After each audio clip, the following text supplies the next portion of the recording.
Welcome to the Elite Podcast Network, weekly wrestling podcast, the Indie Power Rankings, the Uncle Mike and Tom Show, WrestlingHeads Radio, and Beyond the 3 Count, where we are Elite.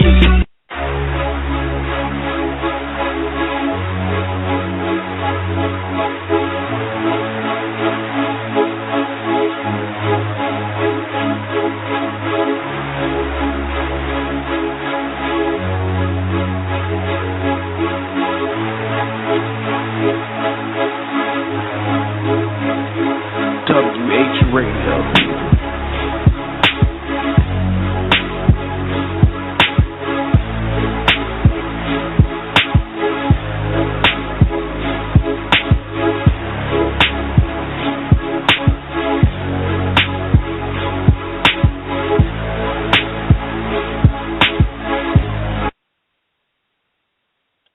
Welcome to WrestlingHeads Radio. It's me, Oscar. Hope you enjoyed Monday Night Raw. We're going to have our special guest, Adam Thornstowe, on in a little bit. Joining me now, I got Tom. What's going on, Tom? Not much, man. Not much. I actually got sick of Raw within 5 minutes, and I was rewatching Wrestle Kingdom 9 because I had to watch it. This is actually my third time watching it. Incredible. You didn't watch... Whoa. I know I didn't get an introduction yet, but you didn't go watch America Rana? What is wrong with you? Well, I was watching that too, but my tablet kept fucking up, so I blame my tablet. But I was watching it last week, and that's why I turned on Wrestle Kingdom, because I could watch that on my TV. Okay, and ladies and gentlemen, we also got Matthew Grant with us. I didn't want to be rude. Or you can say, people, I'm not rude. I was trying to interrupt him, but I was trying to introduce him, but he just got in. But what's going on, Matt? What's going on, guys? Always a pleasure. And I'm on Tom's boat here, man. I got so bored of Raw, plus the WWE 2K15 Move Pack DLC out. Man, my time's occupied. You guys really thought Raw was that bad? I just was like... I thought it was better than last week, I'll tell you that for sure, but I don't think it was that bad. I was extremely annoyed. It was just so boring.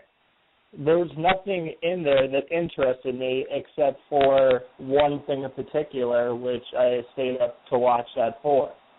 And I think we all know what that is. Yeah, absolutely. But, yeah, definitely.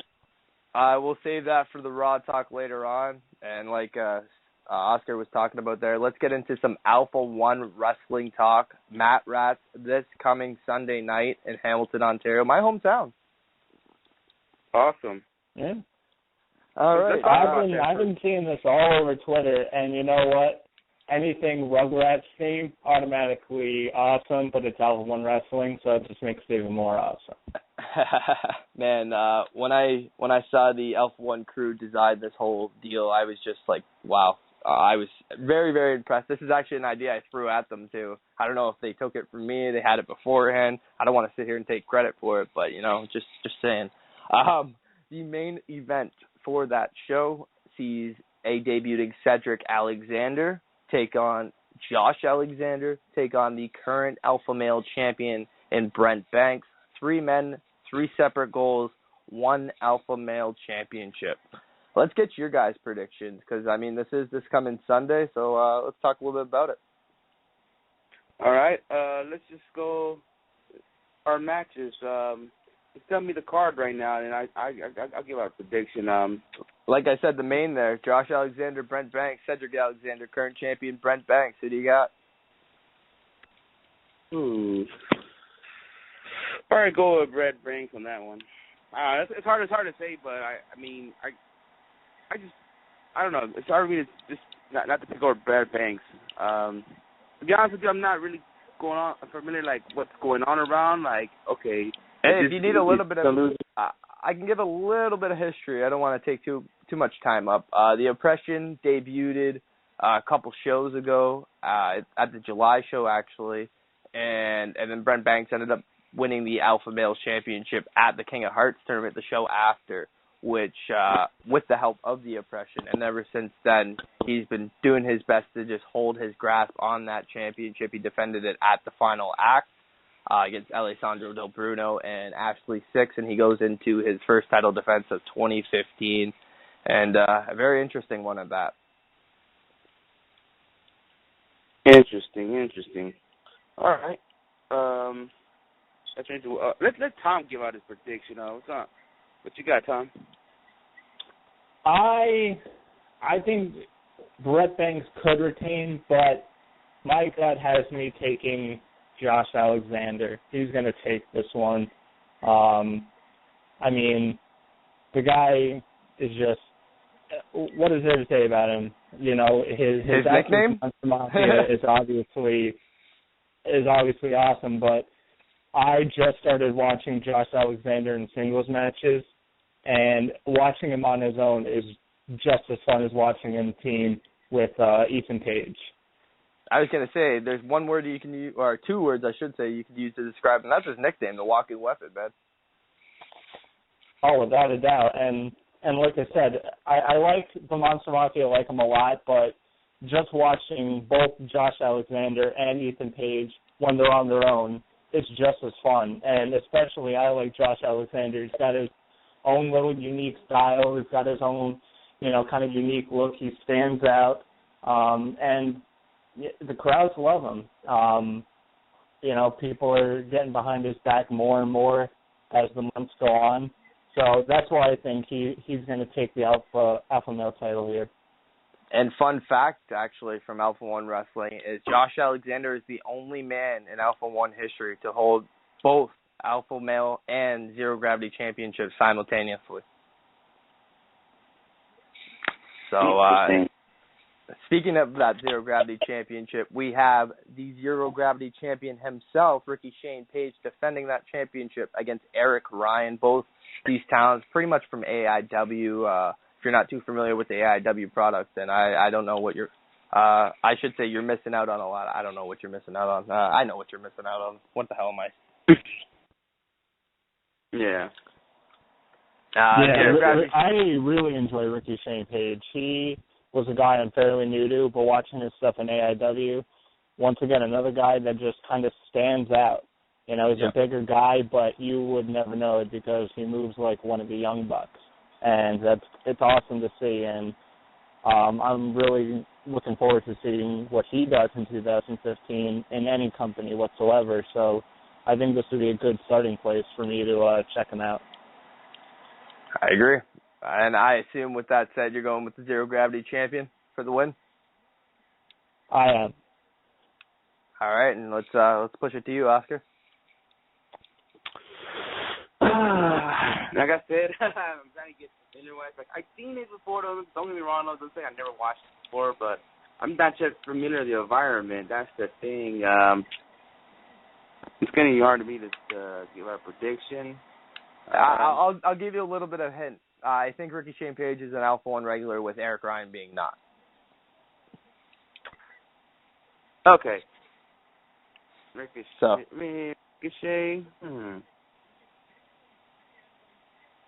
Ricky Shane Page? Okay, fucking, I guess so. All right. And we brought up Ethan Page earlier on tonight. Well, he's going to be taking on the man with the former new streak, and that's R.D. Evans. That's going down in Hamilton, Ontario. Are you speaking to the new streak? I did make reference to the new streak, the former new streak, I should say. Oh, okay. No, I thought he's trying to start a streak over there. I wouldn't be surprised. Oh, shit. Although, don't trust that backstabber Ramon. That's all I got to say. Oh. Not trust him. Ouch. Yeah, I liked this matchup. When I was looking over the card, this one definitely kind of caught my eye because R.D. Evans is a guy he's known for his comedy stuff, but I feel like he's a lot like Chuck Taylor in the sense that people know him for his comedy, but if he wants to, he can go out there and have a good match. And I feel like Ethan Page is a guy that can bring out a good match in him. I would not be surprised to see that. Ethan Page is somebody who's had a little bit of a back-and-forth battle with Tyler Thomas as well. If you haven't heard about Tyler Thomas, he's one of the newer kids up here in Canada. I definitely suggest giving him a look when you get a chance because he's got a really bright future. Yeah, definitely. But with that said, definitely. Getting back to the Page and Evans match, I have a feeling that may play a role here. We'll have to see going into the show because I know Thomas seems like he had some unfinished business with Page at the final act. So, again, this coming Sunday, the place to be, Hamilton, Ontario, as we move on with an alpha female contest, seeing Silesia Sparks take on AK-47 Allison Kay. All right. I don't know, but I'm going to give Sparks on that one.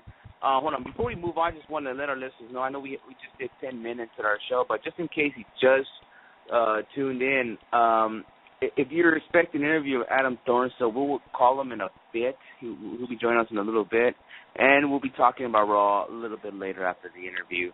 But just right now, just giving our Alpha 1 prediction for this Sunday's event, and like I said, just right now I'm going for Sparks on this one. And plus, right. You know, she's a sweetheart. We loved it when we had her on here, so on this show. So I'm just going for Sparks. I can't say I blame you. Yep. I'm gonna have to go Silesia Sparks too. Also, you know, she has her dog back, so she's got a lot of momentum going on her side. But I definitely think that the United States misses having Silesia Sparks here, and hopefully things can get worked out where she can come back sooner than later. I would hope to see that. Yeah, and we could say, damn you, Matthew Grant, you're going to see her this weekend. Damn you, Ian Tom won't. It's okay, though. It's okay. I'm going to Lucha Underground this weekend so I can check out some Sexy Star, hopefully Eva Leafs, you know. That's never a bad thing. Silesia, though, like you said, just coming fresh off the victory from Jasmine in that ladder match, regaining Peanut, that whole shabacle or whatever you want to call it. Silesia definitely, I think, picking up the victory here, but I expect one hell of a match. Yeah, and this is first time ever. I'd like to recommend everybody going out of their way to check out that ladder match from Alpha One Wrestling between Silesia Sparks and Jasmine. I mean, we've seen very few ladder matches between women's wrestlers, but this one was just insane. I checked it out, and it was like watching just a normal ladder match. You didn't have to think about that there was two women in there. They went out there and killed each other, and this was over a dog, which just makes it even more awesome. It was a phenomenal match, and on that same show was Josh Alexander versus Ricochet, so I highly suggest going out of your way to catch the final Act 5. Hell, even got a Ricochet and Page versus Josh Rogan called match by the Weekly Wrestling Podcast, so, I mean, you can't go wrong. Oh, no, I know. You definitely hyped me up on that. Weekly Wrestling Podcast hyped me up on that, and, you know, for me to say that I checked out a Canadian indie company, you know, it's not as well known as Smash Wrestling, but it's getting up there, and for me to just check that event out, and it felt like this monumental event, and, you know, the crowd was great, you know, you guys are great on commentary. I recommend people going out of their way and checking this whole event out, because it has something for everybody. Yeah, I couldn't agree more with you there, man. Let's get through a couple more matches, then we'll get Thornstowe on the line. We have the Alpha 1 Tag Team Championships coming back into play, as we have Alpha 1's I would have to say their fan favorite tag team in the Gym Rats, Hacker Scotty O'Shea and Alessandro Del Bruno. They take on the Oppression, the team of Justin Sane and Lana Light. I don't need to give a backstory there. I think that writes itself. And we see 3.0 debuting in Alpha 1 Wrestling, obviously looking to make their mark, and also looking to make their marks is a debuting Goat Brigade, Shane Saber and Kirk Warmack. I've spoke a lot about these guys in the past, so I'm sure you've heard it. Just one hell of a four-way tag match to crown brand new Alpha 1 champions. Yeah, definitely.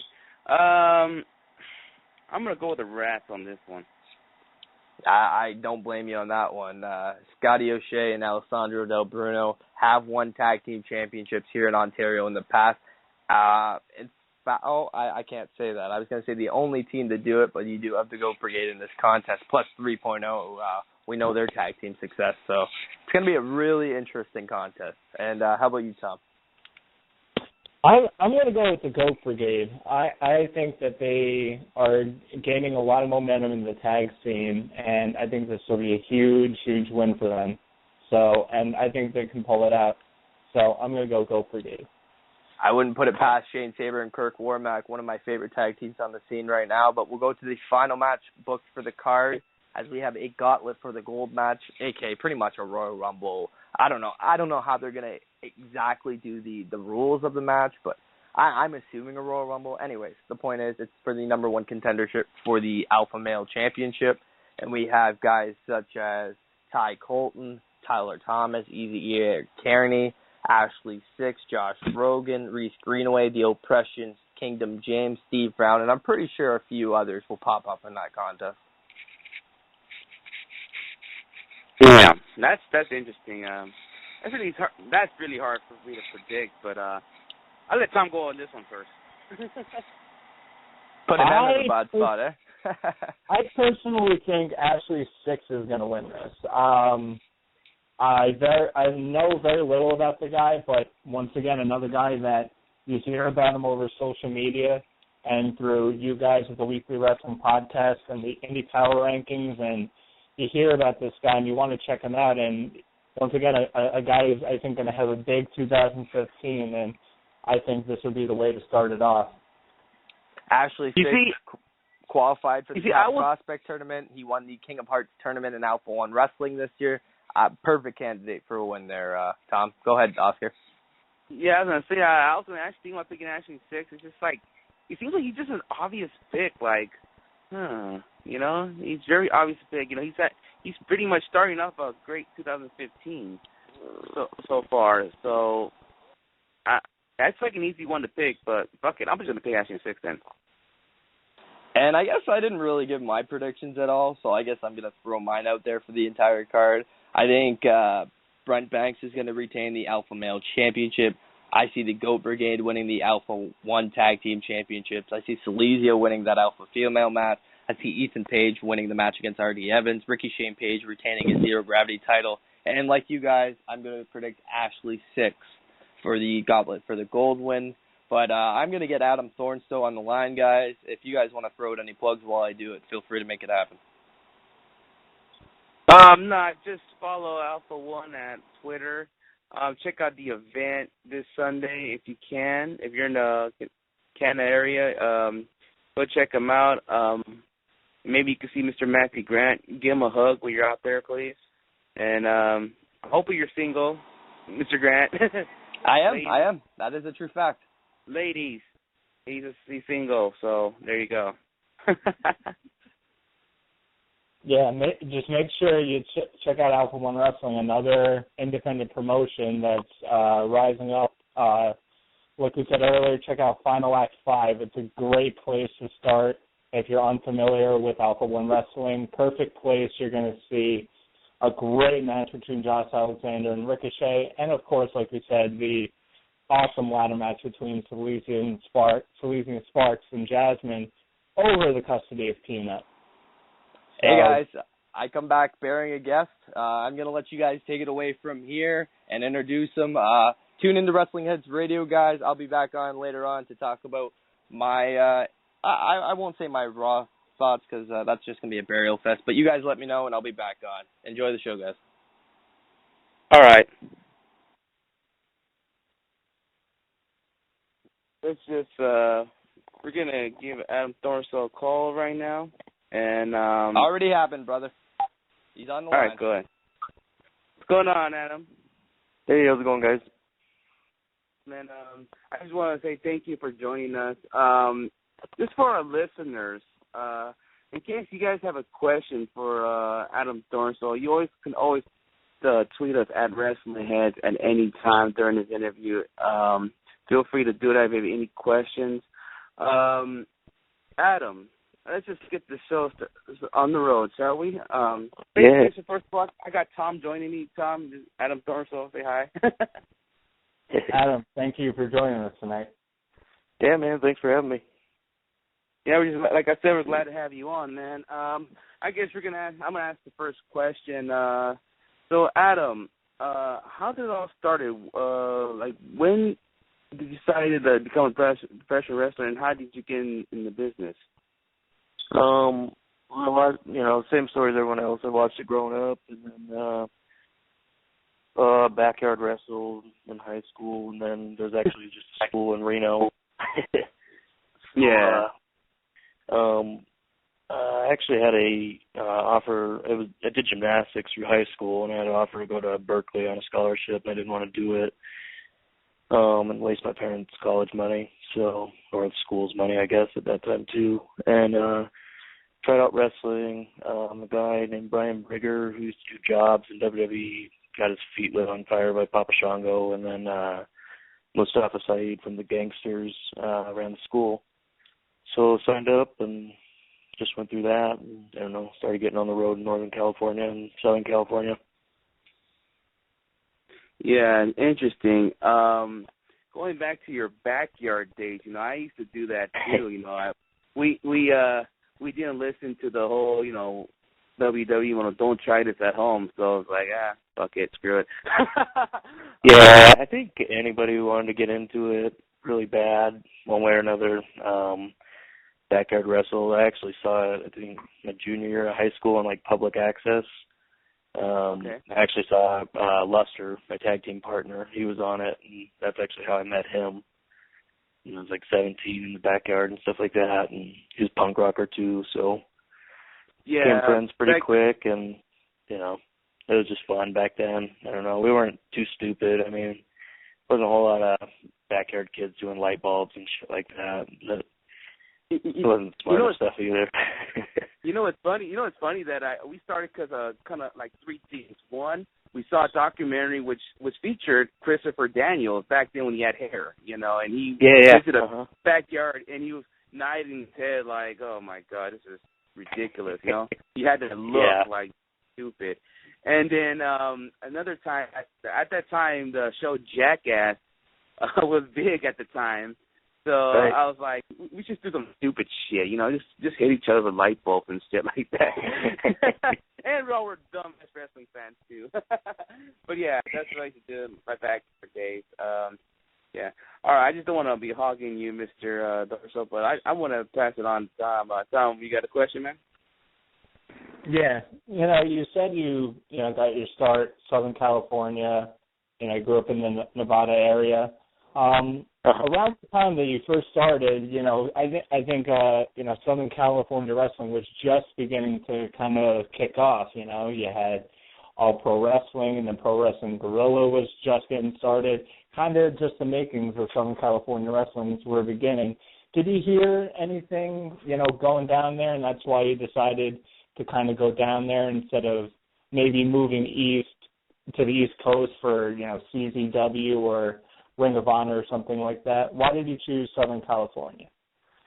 Well, I actually started in Northern California, and then Northern California's got a ton of talent, but especially until now, Hood Slam's blowing up, and they're getting national and worldwide attention, but Pro Wrestling Guerrilla has always been the end-all, be-all in California wrestling, so that was always the goal, get down there, championship wrestling from Hollywood.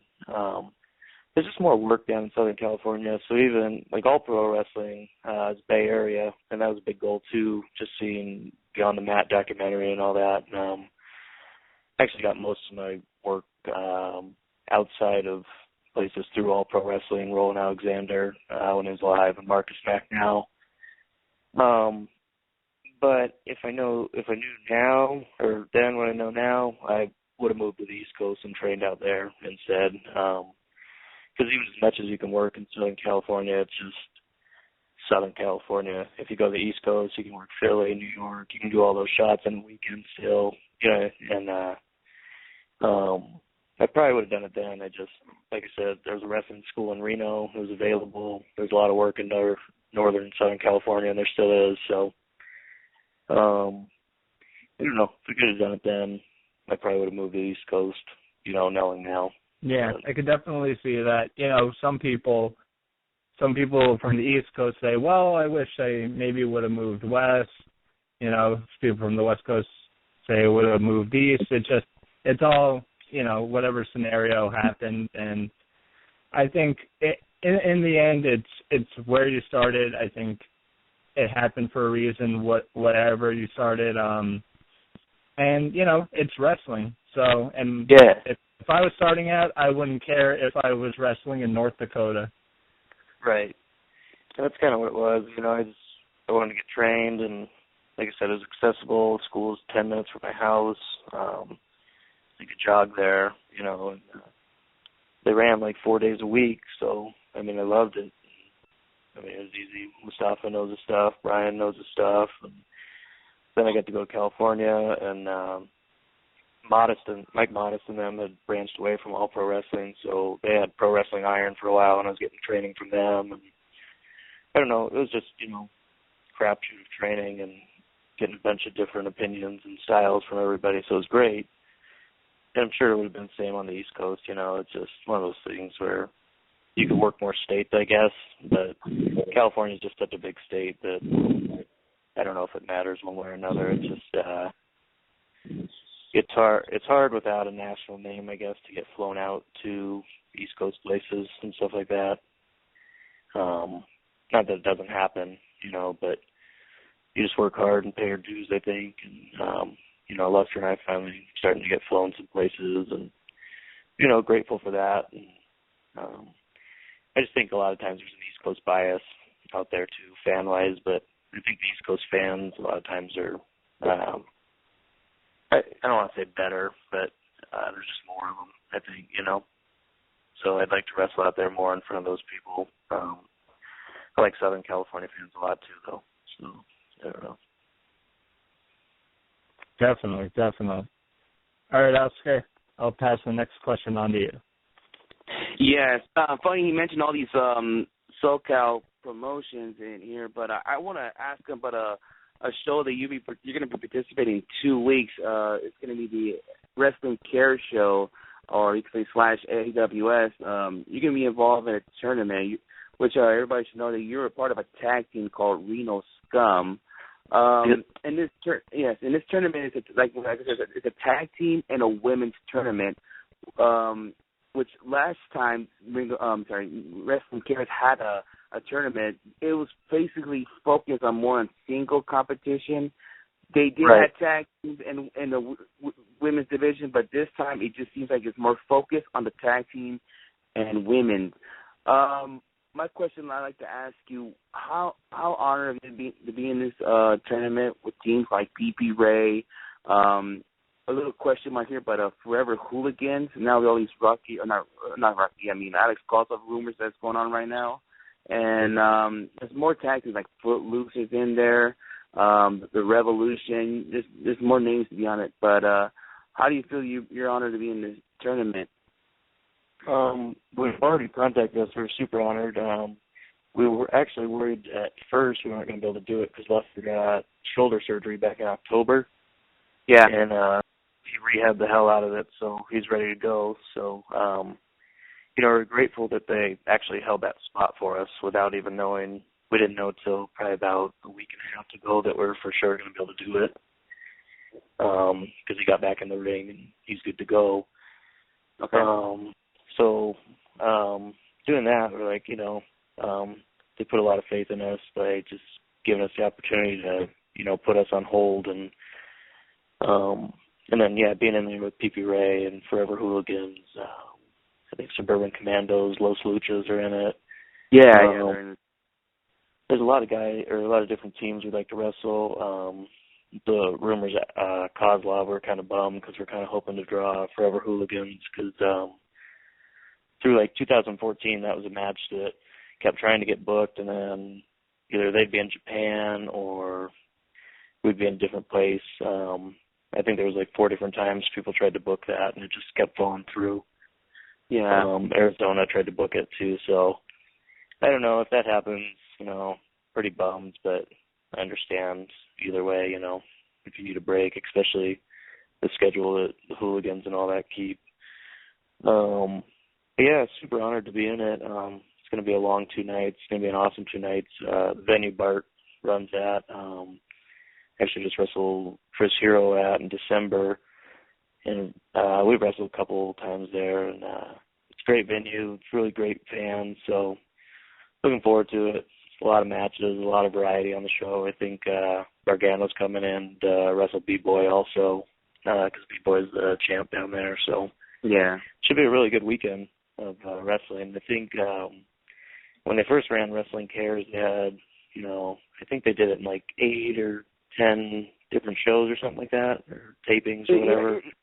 Yeah, something like that. Yeah, it was like one show to another show. It's like a tournament to go into the year. Yeah, that's basically what it was.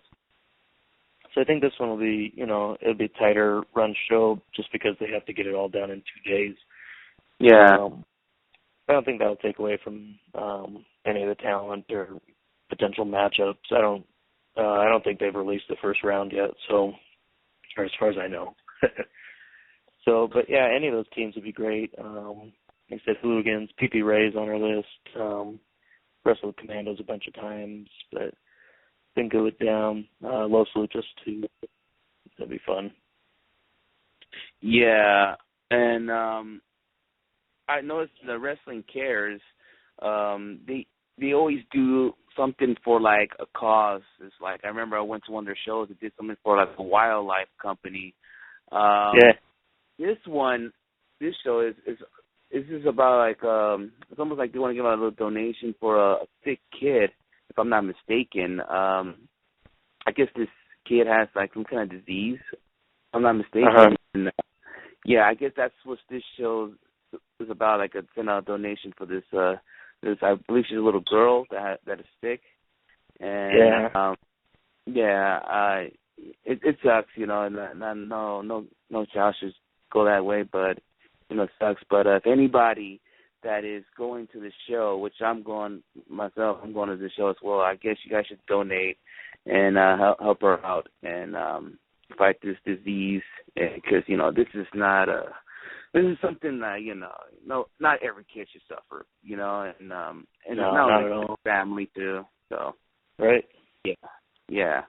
I'm gonna go pass it back to Tom. Go ahead, Tom. All right.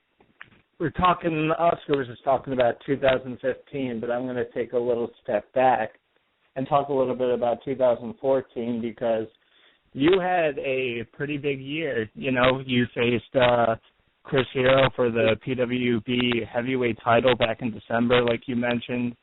Reno SCUM faced off against The Addiction. You had a match with Tommaso Ciampa in PWG. You faced Joey Ryan back in October. A lot of big matches this year. Of course, Kyle O'Reilly for Quintessential Pro back in September. What was 2014 for you like? It was like that. It was the busiest year I've had. I don't know. Like for me, I made a lot of money this year off of T-shirt sales and bookings, and I'm grateful for that, because I'm not I didn't make like Young Buck money or nothing like that, but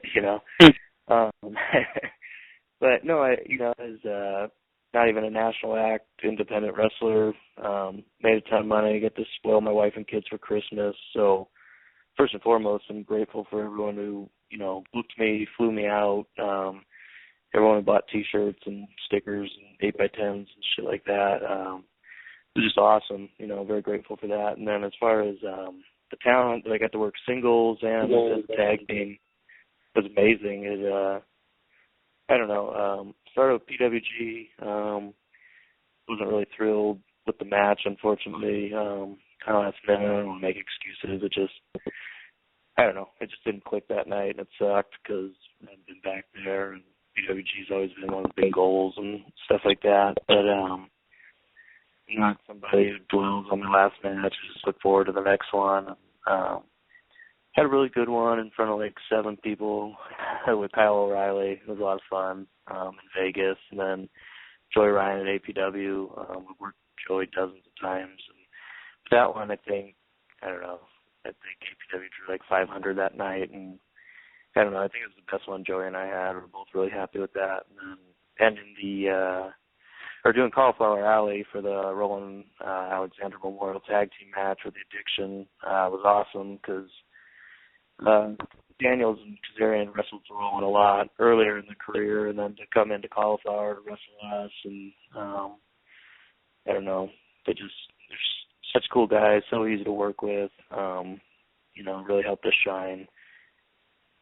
I got to work the Bucks in Arizona. That was awesome. The best tag team on the planet, hands down. And some nice guys I've ever met. And then last match of the year with Chris Hero, we tore the roof off AWS PWB split show. It was probably one of my favorite matches. Yeah.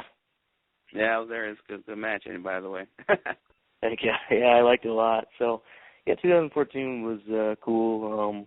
Marked out for myself because I finally got in PWI 500. I mean, I know some guys shit on it and some guys don't, but, I think any wrestler should be proud of any accomplishment they get, I mean, we're all in it to obviously make a bunch of money and be super famous and have fun, but, you got to take every little one that you can and be proud of it. And like I said, to say that I made money this year, I'll be doing that, especially with Luster, too.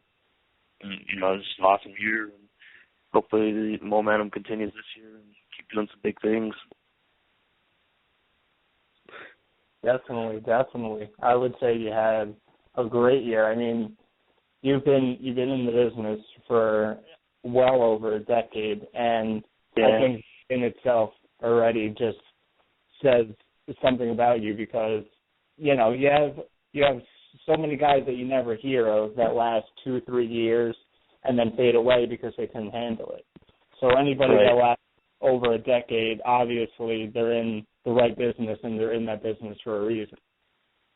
Yeah, I think going back to that, being, I spent a lot of the, first 7-8 years just strictly trying to get hired by the Fed, tryout after tryout, send them package after package, get my chain yanked, all this shit, going through talent relations, doing, when it was FCW, the tryouts, and having the trainers be like, yeah, you're going to get a job, then having fucking talent relations send you the same generic, stupid fucking email of, you're just too indie, or, I don't know, you're not ripped enough, come back next time, and come back ripped, and they're like, you're too small. Yeah, well, go fuck yourself, the generic answer that WWE gives is you're too indie, because any indie guy out there, if you want them to be a WWE wrestler, you have to take them off the indies, or else we're going to be fucking indie wrestlers, and I'm just happy that the indies are thriving now, whether you're a national act, an international act, strictly the West Coast kind of thing. There's money to be made, houses are bigger, matches are better. So, not trying to shit on the Fed, and I watch them, if they offered us a job, I'm sure we'd fucking sign it, but at the same time, watching a fucking tag team match on Raw, it's a Young Bucks match watered down, Matt Jackson sent out the tweet, I must have agented this whole fucking hour, I don't know. So, going back to that, I wish I would have spent more time in those earlier years really trying to make a stamp on the indies instead of just trying to get hired by the Fed, but I don't know, making up for it now, Well, that's awesome. I couldn't have said it better myself. And what you said about the indies is completely true. I think they're not just thriving in their own business, but they're taking over the national acts. I don't care what anybody says. They're getting in there and they're becoming the top stars. And it's a lot of it is social media. Because of the independent scene thriving, Oscar and, Skits, the other co-host, they've introduced me to California wrestling that I might have never even seen before. But now, because of them, I check out, AWS, I check out all these different companies, and it just seems like there's too much good wrestling on the independent scene. You can't keep up with it. Yeah, exactly right. Like I said, Southern California is a hotbed. You can work every weekend. Northern California is becoming like that finally. Things are finally catching on. Smaller promotions are being weeded out. like to shit on people, but crappier talent, like you said, who've been doing it for a couple of years and are just staying static, aren't getting booked anymore, because if you're not progressing, like, you should really get out of the way, because there's some hungry young guys out where I'm from. There's hungry old guys like me still, and like, and I've told Sheik, the owner of Hood Slam, this a ton of times, like, Northern California blew up because of Hood Slam. Like, it's got a bunch of attention, and All Pro Wrestling and Pro Revolution, Pro Wrestling Revolution. They're just drawing huge houses. Hood Slam does 1,200 packed in the Metro every first Friday of the month, and that's because all that they can allow in. There's still a line out the door. Marcus Mack runs All Pro Wrestling out of Daly City Community Center. He packs that 500-600 people. I think Gabe Ramirez just drew like 2,000 people to his Lucha show for Pro Wrestling Revolution. So it's nice to see. And then good buddies with Timothy Thatcher, and I see the stuff he does with Evolve, and they're drawing good houses on the East Coast. So it's just awesome that all these houses are filled all over the country. And that, then people make a little more money, sell a couple more T-shirts, and, I don't know. I always feel like people are trying harder now than they were a couple of years ago, because there's just better spots to have on cards. Definitely, without a doubt. It's a great perspective to hear, coming from a wrestler just talking. Everyone talks positive about the indies. You can't talk negatively, because there's just always something positive going on. All right. But you see the guys in the Fed tweeting about, Pro Wrestling Guerrilla and stuff like that. I mean, Hawkins, once he got fired, he went right to PWG in the Indies. Like, you can make a living there, Look at Joey Ryan. He survived living off the Indies forever, man, and he's awesome. So it's just nice that, there's a ton of houses now to do it at.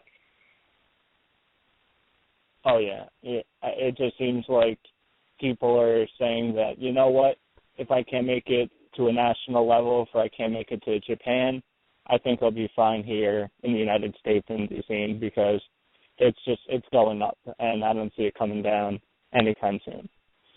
No, I don't think so. All right. I hope not, at least. I don't think so. All right, I'm going to pass it back to Oscar now. Go ahead, Oscar. No, it's not going down anytime soon, so don't worry.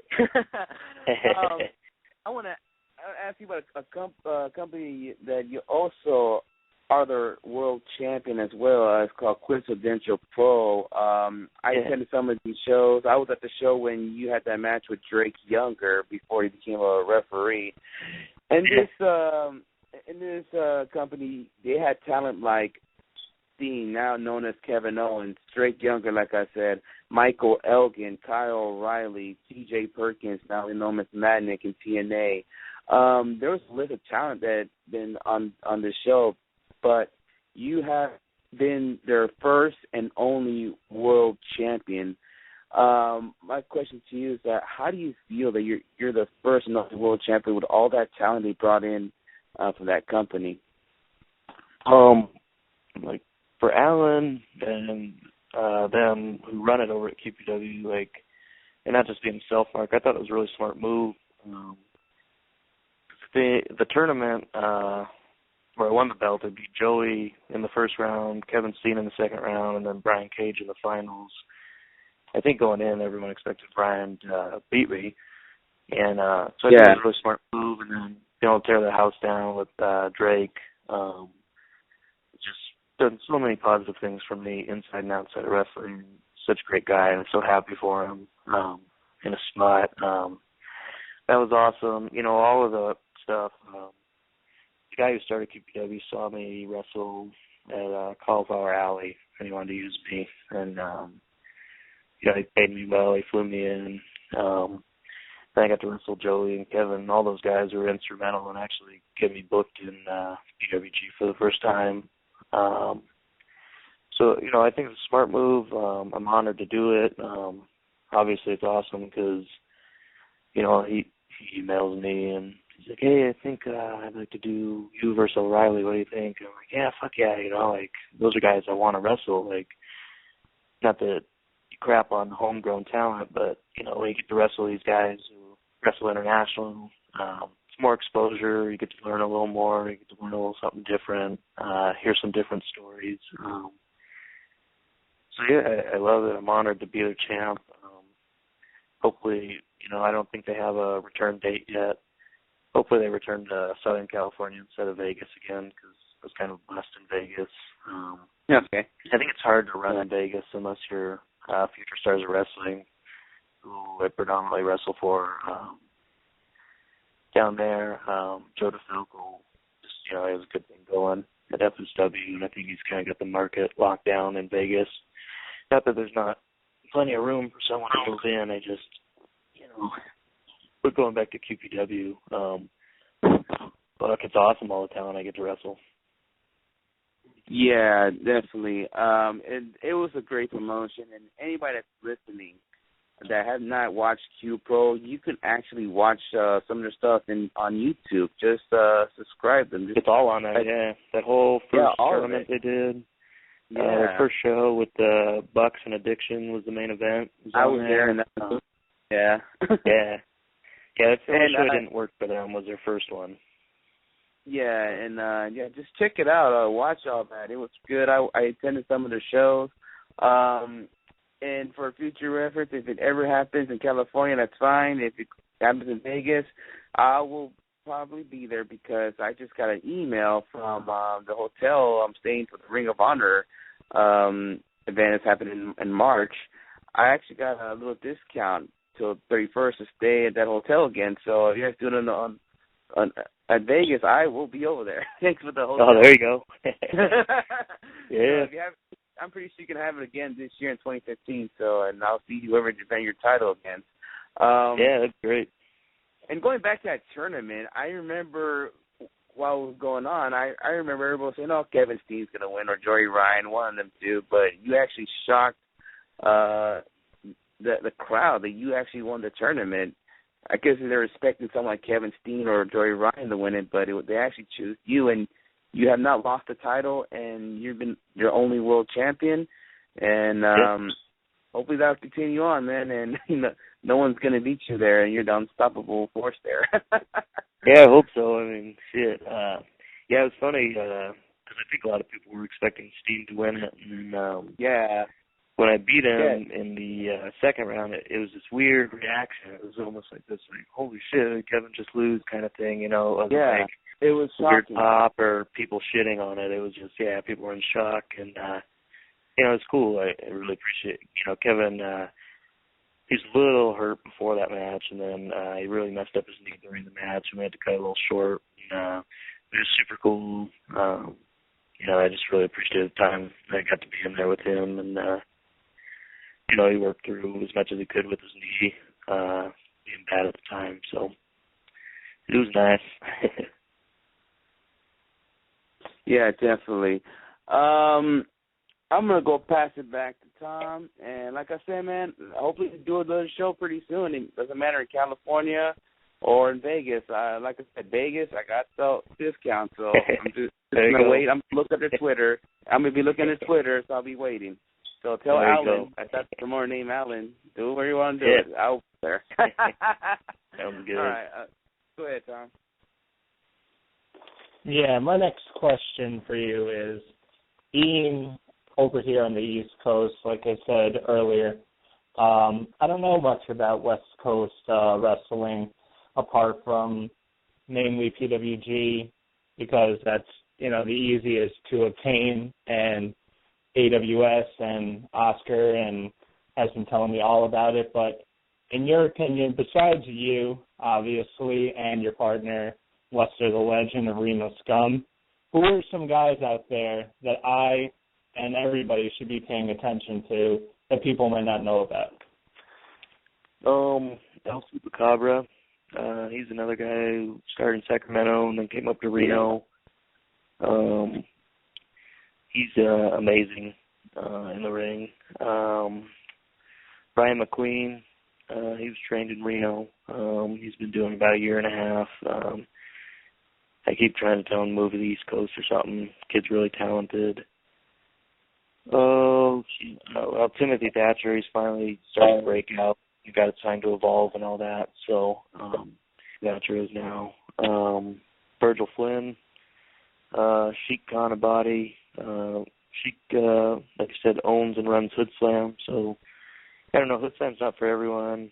You know, it's a variety thing. They do some, I don't know, like traditional wrestling fans don't like it. I think it's awesome. I used to not like it actually when they first started and grew on me. And I just want to give Sheik a shout out really quick too, because Sheik's the kind of promoter who brought me in December to wrestle Chupacabra. Told us to go out there in the first match, do whatever we wanted. You know, liked it so much, she gave me a bunch of extra pay for it. I just think that's awesome as a promoter, you know, to do. Not like he doesn't have the money drawing 1,200 fans, but whatever. Yeah, I don't know. The guys on Hood Slam, the guys on All Pro Wrestling, some other, you know, I'm going to leave someone out and someone's going to bitch at me on Sunday at the Sacramento show, but fuck them. JR Kratos, I'm actually wrestling him on Sunday. He's a big dude. He's 270 pounds, but he moves around really well. Marcus Lewis, I don't know.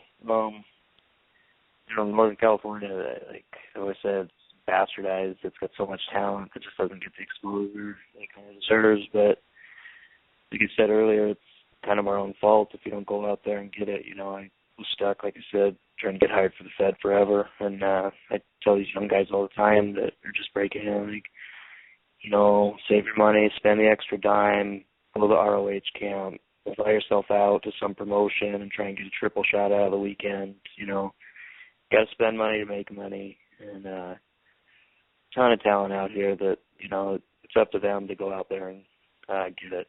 You know, wrestling will take you as far as you want it to go, and I'm not done letting it take me places. So, I don't know. As far as talent goes, those guys, Virgil Flynn, he's hands down the most talented guy out here. He's amazing. I don't know. I'll let them bitch at me. That's all I got. Yeah. Yeah, definitely. I got a funny story about Chupacabra here. The guy you just mentioned, Tom, you're gonna break and laugh, but we're at one of those AWS shows, and Gid was yelling something at him like "you suck" or whatever. Is he yelling something? He said, "You suck." He turned around, looked at him, and said, "You swallow." The whole crowd was like, Gid. He's like, he told you. I was like, damn. That was a funny ass story, but Chupacabra's the coolest dude. Like to see his work. The only time I get to see him was in AWS. He's a great dude. I like to enjoy watching him in the ring, and yeah, I hope I get to see him come back pretty soon. Yeah, Chupacabra's one of those guys because he's so talented that, you know, adult wrestling fans or indie wrestling fans, whatever you want to call them, appreciate his work, but then he's got that character that kids love too, you know, so he's kind of a jack of all trades for everybody, and I don't know, he's very good at what he does, and I'd like to see him get the recognition that I feel he deserves. But, you know, like I said, that's up to him. He's been doing it almost as long as me, and I don't know, you make your own path, so hopefully. Yeah, definitely. I guess I will go on to my next question. I'd like to ask you. So far, you done a lot in the, you can say, the West Coast. You know, California and where you're from, and Nevada. Accomplished. Is this something like you like to go out of the country, or maybe doing East Coast? Is that something in your mind you like to do? The only thing, like Lester and I really want to do is go to Japan. As far as accomplishing, I don't know. That's like the bucket list as far as that. The guy in Sacramento, Josh Elbow, brought a bunch of New Japan guys in a couple years ago. Like 2 years ago. Rocky and Kozlov ran the tryout and stuff like that. And the only, like, we got really good feedback from that. But New Japan, at least at that time, what they told us was very strict on junior heavyweights and heavyweights. And, you know, and 208 pounds unless there's 255. So it's one of those things where it's indistinguishable that I'm a junior heavyweight and he's a heavyweight. So Pro Wrestling Noah doesn't do that, and Mike Modest has ties with them. So just going to keep knocking on doors. We'd like to get over there. Pro Wrestling Noah is probably, like, as far as Reno SCUM as a tag team, and that's what I'd like to focus on more. Have a lot more fun tag wrestling, obviously, because Lester's my best friend. It's just easier to travel on the road with him now. We're both married, have kids that are young. Not to sound like a sap, but, you know, like, I'll miss my kids and he'll cheer me up, or vice versa, stuff like that. So when he was injured and I was on the road, like, I don't know, hotels by myself, that kind of sucks. I don't really party anymore. Yeah. Kind of shells of the former Reno SCUM self, you know, like, when we go down to Vegas, people are like, oh, you guys want to go out? And we're like, I just want to go FaceTime with my wife in a hotel room, you know, but, yeah, getting over to Japan or something like that would be great for us. East Coast, for sure. We did a Ring of Honor tryout early in Philly last year. I don't know. They liked us, but it was just one of those things. We're not a national act, so it's hard to justify flying us out, and it's hard for us to justify buying East Coast tickets all the time. One of those, you know. So, I don't know. Email Kevin Kelly about WrestleMania weekend, and you can, so maybe something will come of that, because that's easy to get to. There's a lot of good stuff running. WrestleMania weekend, King of Indies, Evolve, all the WWN stuff. So I'm sure it's just on there. Are you going to be part of the King of Indies? Because I'm actually going to be out there for WrestleMania week. I'm just going to see whatever I can watch just besides WWE. I got my WrestleMania ticket, but I just want to see more than just WWE. Are you going to be... They've announced 8 people. I'm going to be a part of something that weekend, whether it's King of Indies, Ring of Honor, Evolve. I can't really say yet until it's announced, I guess. But I'll be on some of the shows that weekend for sure. As soon as whoever's going to announce whatever, I'll tweet it. And it shouldn't be too long, but... Yeah, because that's for me, for sure. I got to go to Evolve or Ring of Honor, because when do we ever get that here in the West Coast? You know, that's something that's something that you got to do, you know. It's like, example, somebody, that's why I said people in the show, too. If somebody from the West Coast, say a Willie Mack or them going to East Coast, you got to go, because you never know when the next time will come to the East Coast, you know? And exactly. Now you got that's another guy, Yeah, so if you got promotion coming here in the West Coast, I was like saying, hey, this is your only opportunity, or at least if I win the lotto, I'll go to New York, like, often, then, you know, I'll go to a Ring of Honor show, you know what I'm saying? So, no, I know, I know just indie wrestlers who wrestle around Northern California who aren't booked on shows, who are, you know, they're like, I got to go watch this show and that show, you know. Yeah. Because, I mean, it's a community. Everybody's a fan, whether you're a wrestler, whatever you do in the business, or you're just a fan. But, you know, I watch WWE every week, and I don't know why sometimes, but you know, I get Ring of Honor in Reno, so I DVR it and watch it when I can, and I don't know. I think it's silly when some of these guys on the indies pretend like they don't watch shit, and then you watch their matches and you're like, dude, I saw that spot on TV like 2 fucking weeks ago. Like, you know, swallow your pride and say you watch wrestling. That's how you learn, right? So, but yeah, as far as WrestleMania coming to the East Coast, the West Coast, with all the indie stuff that's going to go on. I know Hood Slam's running. I don't know if it's your guys' thing, but, you know, I like to give those guys a shout-out. King of Indies is a joint effort from All Pro Wrestling and Pro Wrestling Revolution, and Kevin Gill's got his hand in that from JCW. So, yeah, there's a ton of fucking awesome indie wrestling to go watch that weekend, besides, you know, WrestleMania. Yeah, definitely. And buy me T-shirts if you guys come out and watch that show, any of you guys, because, you know, I got to eat. Right, yeah. Got T-shirts, buy his T-shirts. And if Adam Thornstowe goes to the East Coast, people, you're listening, you got to go. You know, who knows when he will go back to the East Coast, you know? So, anybody wants to bring me out to the East Coast, I'm more than happy to come out to the East Coast. Awesomeness. I'd like to see you. I got a bag full of T-shirts. I'd love to go to CZW, you know.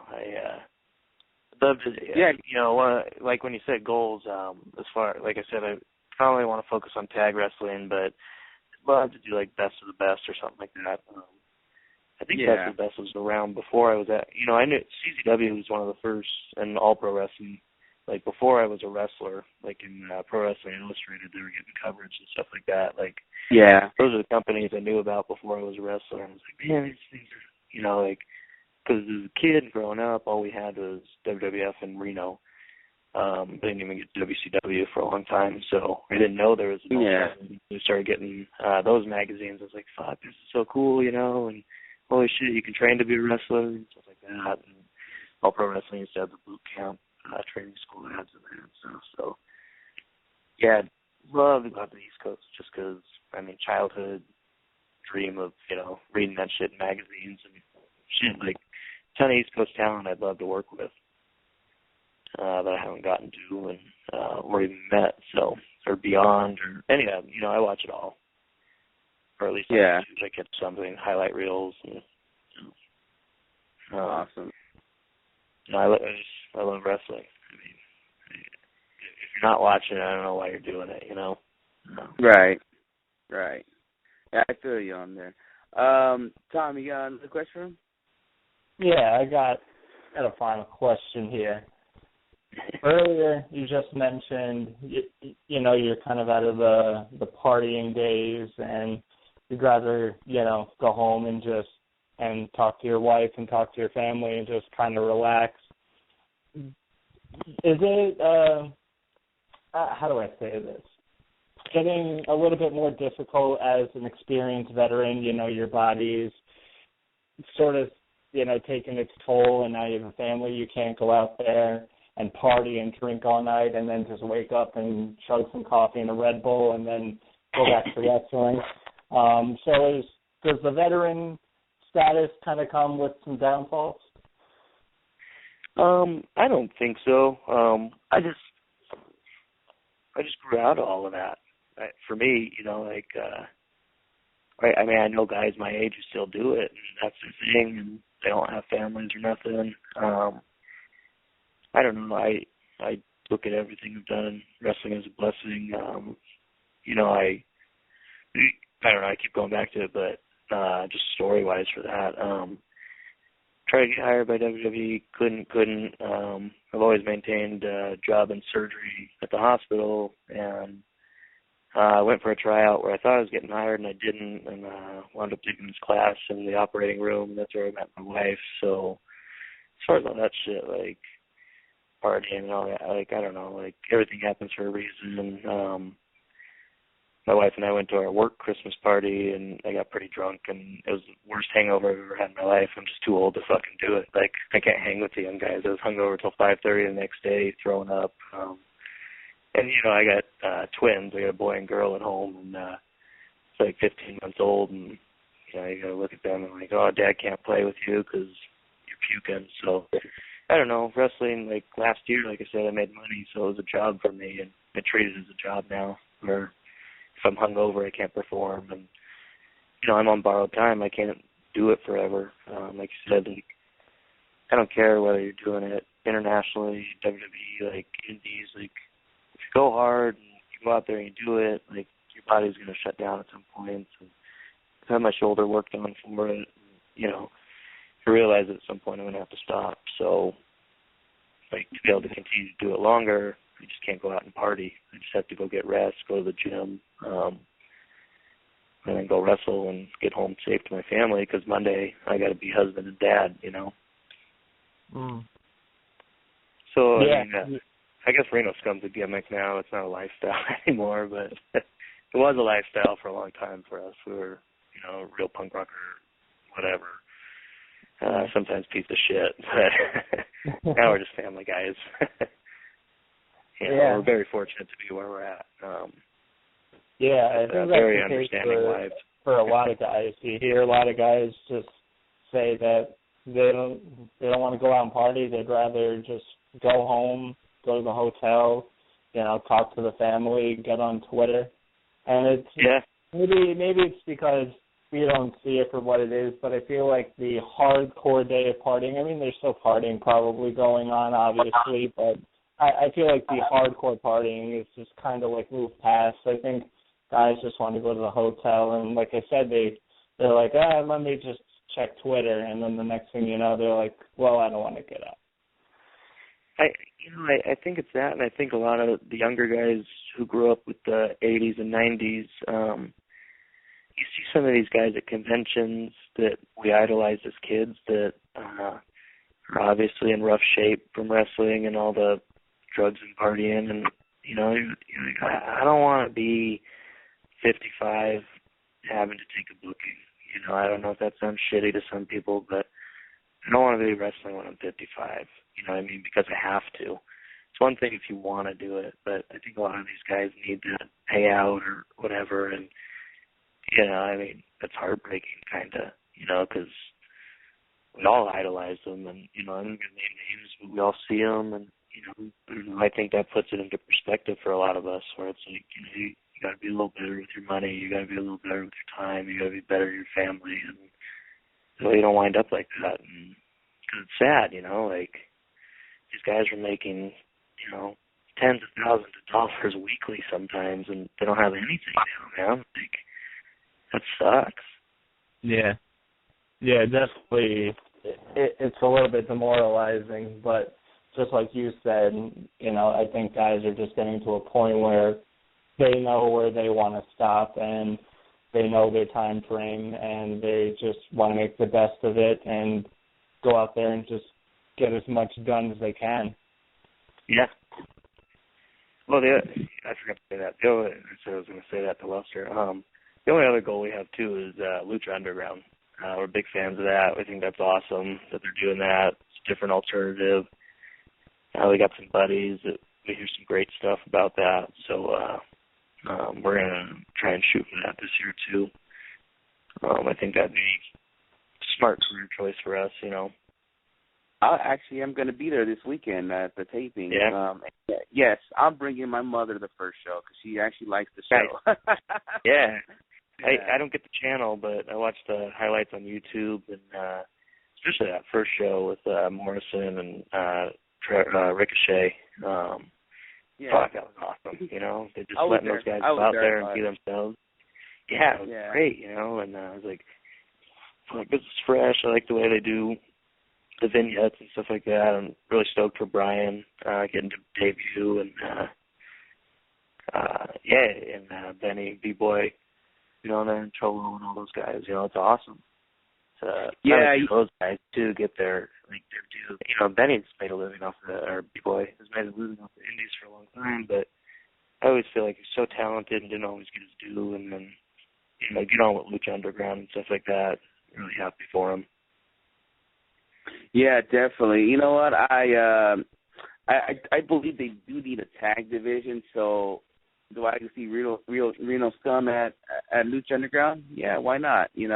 Why not start a tag division? That's what we're hoping for. We're hoping to get through all this single stuff that they bring in a tag division, and I don't know. Not that we've had any real talks with them, but we've talked to some guys who have stuff to do with them, and hopefully, we can get our name into the big guy's hand and get a look there. Like you said, there's so many alternatives to WWE, and I don't know. I was so sick watching it last week after that Ascension promo and shit like that. Oh, yeah. Yeah. Fuck it. Yeah, that's like, I don't know what to say. Like, I don't want to say it's kind of fucked up, but at the same time, I'm like thinking to myself, you guys are putting too much pressure on these guys. You're making them say, okay, this is our new Demolition. Yeah, you don't want to do that comparing those guys, and not because, no offense to WWE, but you guys don't have the same tag division that you guys had back in the day, so. No, and, I don't know if it's, obviously Reno SCUM's big, Demolition and Road Warriors marks, growing up and whatever, but, you couldn't have paid me enough to bury the Legion of Doom, man. I think the problem's with the boys, too, who don't stand up to the writers and say, this is garbage. I'm not going to fucking say that. Yeah. I don't know why you'd go out there for no reason. I don't even know if half the generation that watches WWE now knows who the Road Warriors are. A ton of kids in the audience, So I think it pissed off more people like me, but somebody stand up for yourself, man. Yeah, and at the same time, I'm actually hoping that this leads to a Demolition Hall of Fame.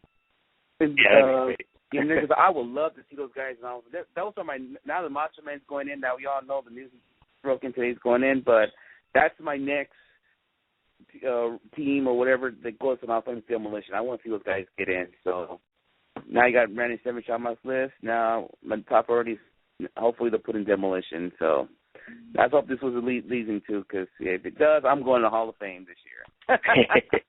Hell yeah. All right. I'm going to give you, I guess I'll give you my final question for the night. Before I ask you my third question, anybody that's listening, if you have any questions for Adam Thornstowe, you better do it now. You can at Twitter at WrestlingHeads.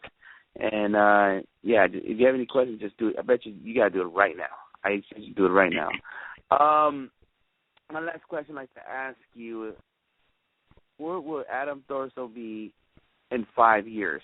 Do you think you'll be in the WWE, TNA, Lucha Underground possibly?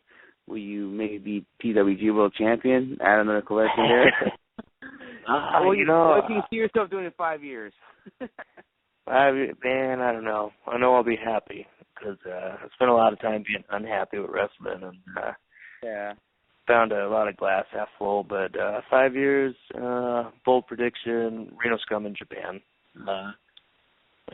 I'll be 32 on Sunday, so I'll be 37 in 5 years. Yeah, Reno SCUM in Japan with about 3 years left in our gas tank, man. Cause I'd like to ride out into the sun by the time I'm 40 at the latest.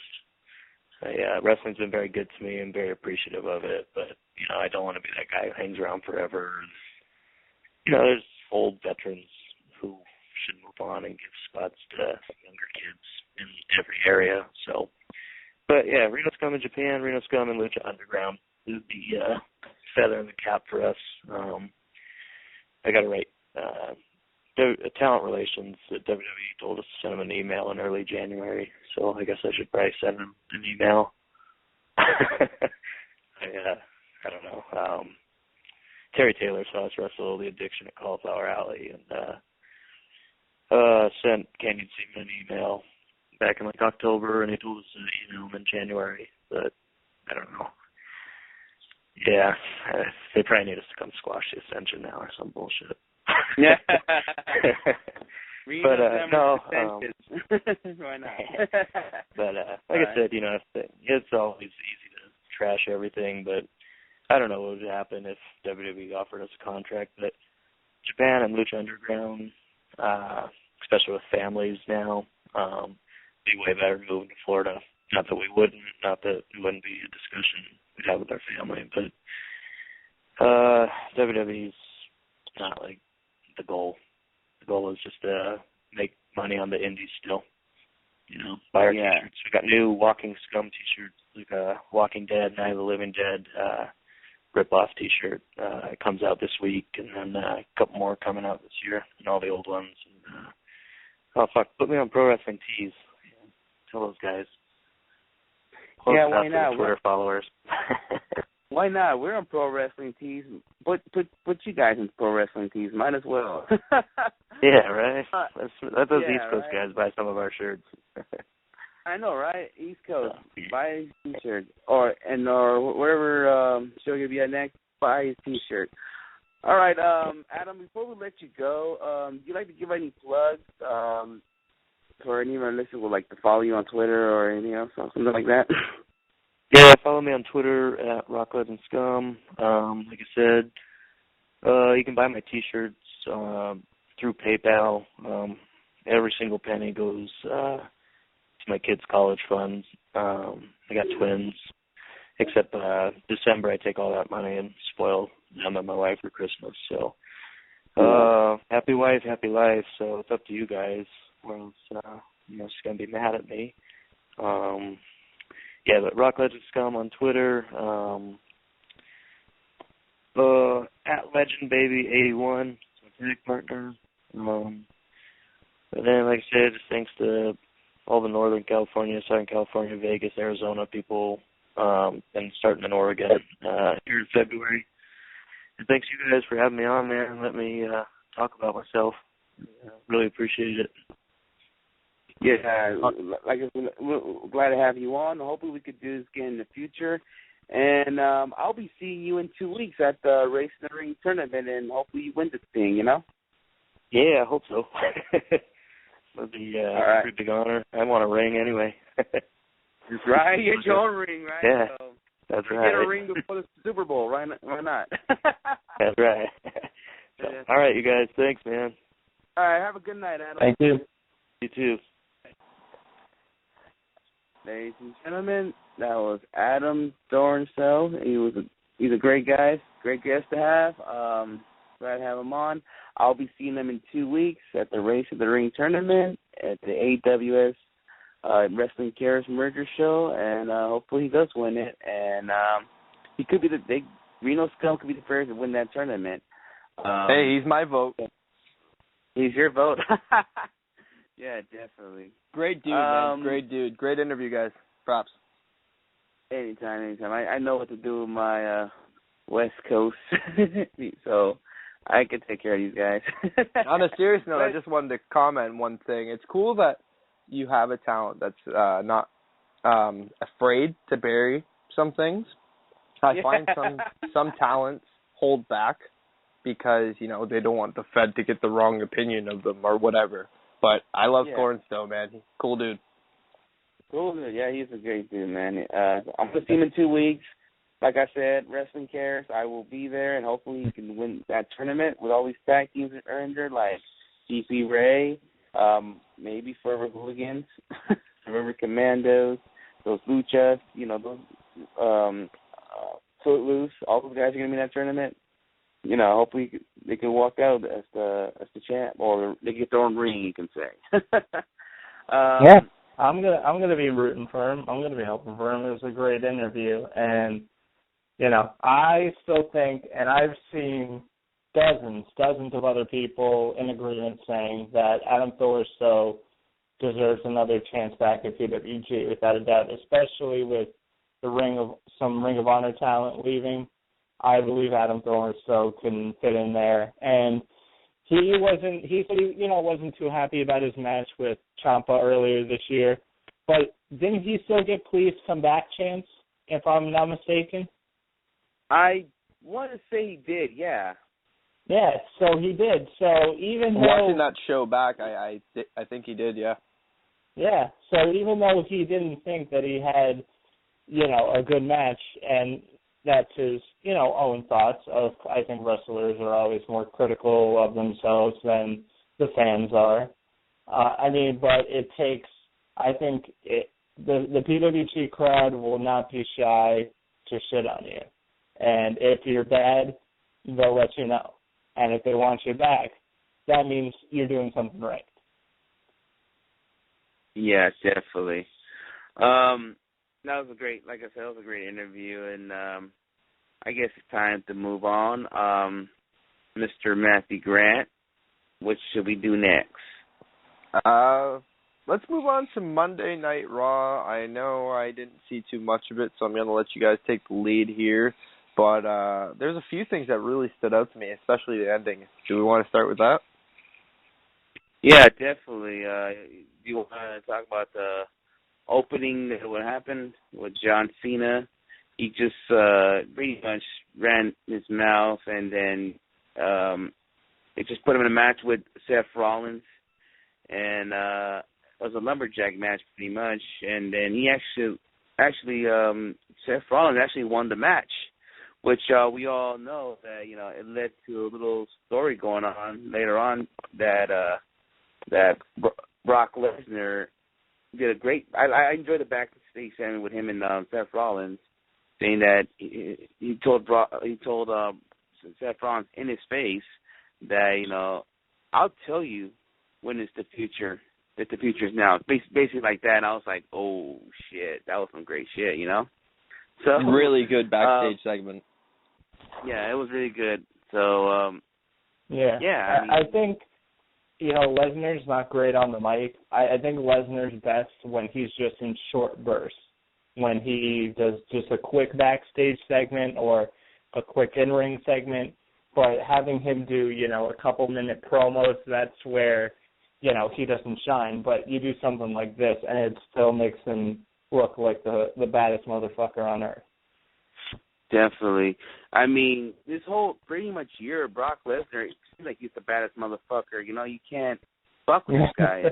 People could shit on his WWE title reign, but even though he had a contract, he could show up in every pay-per-view. Who can you put in against Brock Lesnar? And you know what? People are shitting on the title reign, but when we look back, they might say, oh, he didn't defend it and all that. But it's memorable because he's not been showing up. Because this is your champion, and every person is fighting to try and get to that title. So in a way, yeah, maybe we're not used to this sort of thing where the title hasn't been defended since Night of Champions, hasn't been defended in a couple months. But has it been shit? No, I wouldn't say so. I've seen way worse WWE title reigns in their history. Way worse. I mean, I wouldn't consider Brock Lesnar in the bottom 5 worst title reigns, bottom 10 even. Yeah, definitely. And if I may comment on this opening segment, 2 things. Number 1, can we please get one damn Raw where it doesn't start off with a promo? I don't care who it's by. It could be the best promo guy in the WWE. I don't care who it is. Can we start off with a match, with something to hold my interest instead of a 20, 30-minute promo? And, then you do John Cena versus Seth Rollins, which since I'd say maybe September, October of last year up until tonight, we've seen, 20, 25 times. I'm sick of it, and that made the match, I think, much worse. And it started the show off on a sour note for me. Yeah, I think I feel you on that. I think the last time they did that was early. I mean, like around that time. I remember the opener match was a steel cage match. Was Chris Jericho against Bray Wyatt. That was that open up Raw. I think that's the last time we've seen a match to open up Raw. But yeah, I feel you on that. Yeah, and it's not like John Cena and Seth Rollins have bad chemistry. They have good chemistry with each other. They can put on some solid matches, some great matches even, if they're given the time. But, I mean, enough's enough. Like, can we just switch it up? Can we have John Cena, versus somebody else, and then Seth Rollins versus somebody else? Or I don't want to see John Cena versus Kane, though. No. That would probably be even worse. Yeah. Yeah, definitely. I'm actually kind of done to talk about the whole Seth Rollins thing, or maybe we should go all the way to the main event or the ending of the show, which led to a contract signing. And but we all know in the end of contract signings, chaos happens, which in the end, Seth Rollins curb stopping both John Cena and Brock Lesnar, which I like it because it shows you that, Seth Rollins pick up against these two, and you can show you that more that Seth Rollins could be your top heel going in the rest of 2015, because who knows what Brock Lesnar is going to do. Is he going to go back to the UFC or Bellator? Who knows? Maybe he'll stay with the WWE. But even though he stays, you need another heel to carry that title, and Seth Rollins just proved it time and time again he can do it, So I like how the in right there, and I also like how Seth Rollins even mentioned that if Plan A don't work, I got a Plan B, which is the Money in the Bank briefcase. Which now I'm starting to think that how Kick was on the show predicting that Seth Rollins is going to cash it in. Now that kind of shows me more that he's going to do it, because you're making it seem like it's just obvious he's going to do it, but in the end, it's not going to happen. So there you go, Yeah. With all the stuff that people and myself complain about with WWE, and there's a lot of it, I will say that one of the things they have done amazingly is the booking of Seth Rollins since the Shield split. I mean, he feels like a legitimate main eventer and threat for the title in that company. They have booked him flawlessly. I think he's kind of a cowardly heel, and he gets his dirty victories, but a heel's supposed to do that. But he still looks strong. He looks like a threat. He looks like a guy that could beat anybody in a one-on-one match for the title. And that's very rare for WWE over the past couple of years to do that with a guy that they're just building up. So I've been really happy with their treatment of Seth Rollins post-Shield split. And another note about the contract signing. One thing I absolutely love about Brock Lesnar is his selling. I mean, Brock Lesnar is one of the best sellers in the WWE, and he always has been. But his sell of the curb stomp, it is just amazing. I mean, when you saw Seth Rollins hit it on John Cena, and John Cena does that little pop up, and then he goes down. Brock Lesnar just slammed his head straight into the ring, and that made it look very more cartoony of Cena. Yeah, I mean, the way John Cena sells that shit, it just seems so stupid. John Cena's the worst of selling that curse. Everybody else does it right. Hell, I bet you I could sell that shit 10 times better than John Cena. You won't see me pop up, Yeah, he jumps up and then goes back down, and that's not how it's supposed to look. You're not supposed to jump up and go 10 feet high and then come back down. And even when he does come down, I think that's not the problem. It's just the way that when John Cena lands, it doesn't look like he hits full force. If he would do that pop-up and then come down face first straight into the mat, then, it would look more devastating. But Brock Lesnar when he took that curb stomp, I'm talking head straight into the ring, and it looked like such a devastating maneuver. It looked like an actual finishing maneuver that could, put away anybody. So that was just one little clip that I loved about the ending segment too. Yeah, definitely. There's one thing I want to move on from all that I want to shit on for a second. Could I possibly bring something up quickly? Go for it. I actually have a little clip I prepared in time for this, and I want to get your guys' thoughts on this. Let's get this clip played.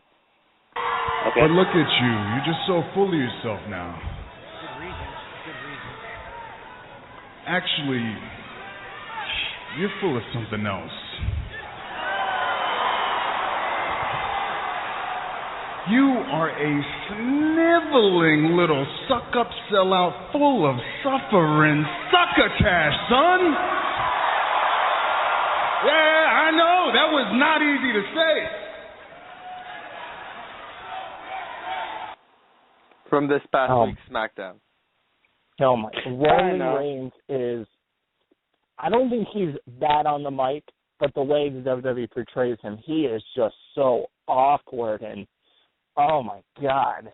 His promo tonight against the Big Show, where he was telling that story about Jack and the Beanstalk, but he put himself in the place. I'm like, oh my God! You could.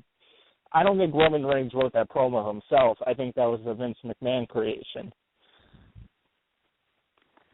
I don't know what to say. I mean, that's pretty much or he could say they're pretty much exposing his weakness. I mean, his mic work is not great. I mean, he can't be a funny guy, but it just seems they're trying really hard to make us feel like, hey, maybe we should have Roman Reigns to be in the Royal Rumble, But I'm sorry, but you guys are exposing more of his weakness is his mic work, and I'm sad to say it's not working at all. And it's funny that I'm hearing other podcasts and tweets are saying that they're afraid that they're going to have this guy win the Rumble this year. But when I saw that promo with Daniel Bryan, it's kind of showing me more that he's going to win the Royal Rumble this year. So all you people that's listening that's so afraid that Roman Reigns is going to win the Rumble, in honor of Aaron Rodgers, I'm going to say RELAX. Relax. He's not winning the Rumble. Daniel Bryan is. So that's not going to happen. I know WWE done stupid shit in the past, but they learned from last year with the whole Batista thing. They don't want to. I don't think they're stupid enough to do it again, because I'm sure if Roman Reigns did win the Rumble, he's going to get booed out of the building as well. So yeah, I mean, if Roman Reigns wins the Rumble, I don't think it would just be boos. I would not be surprised if the Philadelphia crowd pulls a Hogan heel turn and starts throwing garbage in the ring. I would not be surprised. Philadelphia is a rowdy crowd. WWE, Ring of Honor, even Chikara. I mean, they're a wrestling crowd, and no matter what company comes in, they're rowdy. So if Roman Reigns wins the Rumble, WWE is going to get shit on, and Roman Reigns is going to get shit on, and he's going to look like total crap.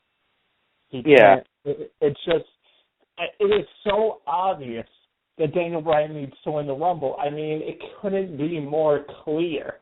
It would be like if Dunkin' Donuts has their best-selling new coffee, and then they're like, well, maybe we shouldn't sell it anymore, and let's try this new craft-flavored coffee, because they'll like that.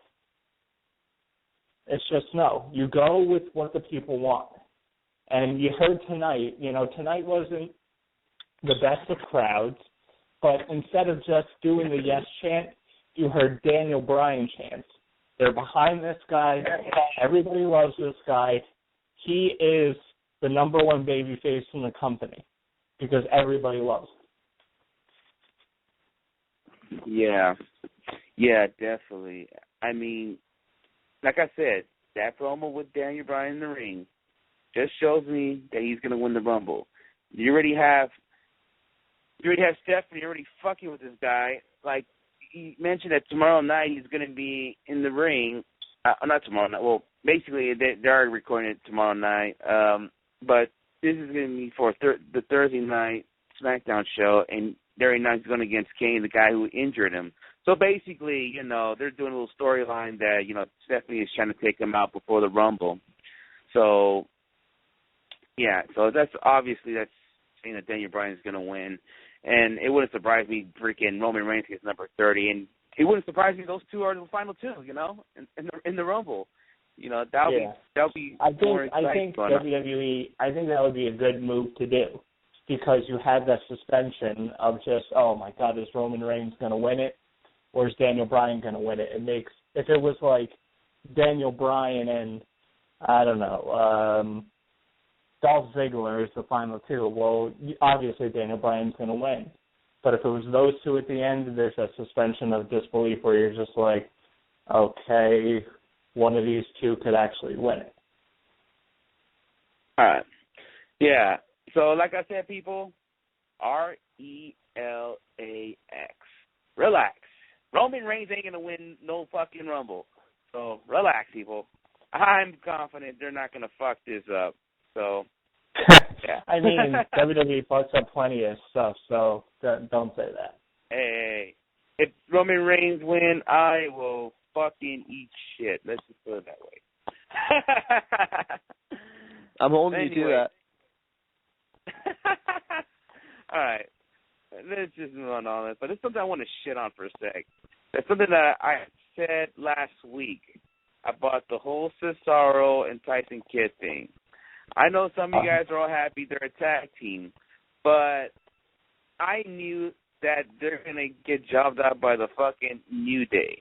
And was I right? Yeah, you were 100% right. I know, because I'm hearing stuff from Skits that they're going to be tag team champions. I'm like, no, they're going to get fucking jobbed on. Watch.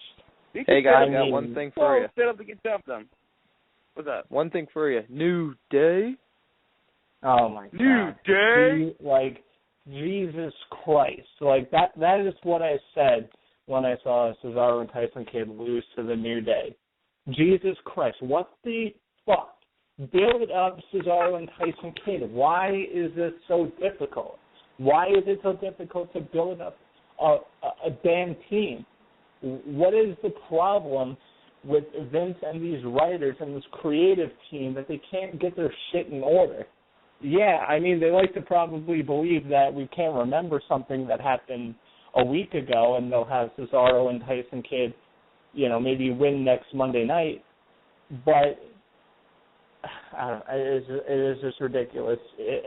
And it's ridiculous that it's come down to Cesaro and Tyson Kidd losing to the New Day. You think something's good that's going to happen with these two. And I'm not shitting on it yet because it just started.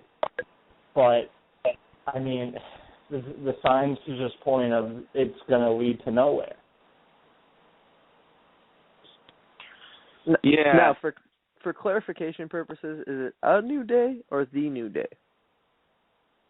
Fuck it. I don't know. The New Day, I get it. But, yeah, it's a new day for skits. But anyways, also, let's just talk about something great about Raw. Well, pretty much the whole day, but it's been announced today that the Macho Man Randy Savage is going in the Hall of Fame. And what surprised me that they're announcing it at this time. They usually make an announcement after the Royal Rumble, but I guess now the tickets are going to sell this weekend. You have to announce your inductee, and it's the Macho Man Randy Savage going in, which he is well deserved to get in. A lot of people for years I've been hearing that they want him in. Well, he's finally in, and all I gotta say, he had a great career. His best match was against Ricky Steamboat WrestleMania 3, and he had some great feuds with Hulk Hogan during the whole Mega Powers Collide thing when, the time when Macho Man thought Hogan was trying to get at Miss Elizabeth, and led to a match at WrestleMania 5.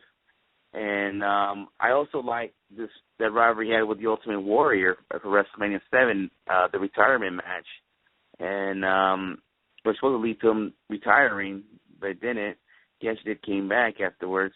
And another feud I enjoyed was when he was in WCW against Diamond Dallas Page.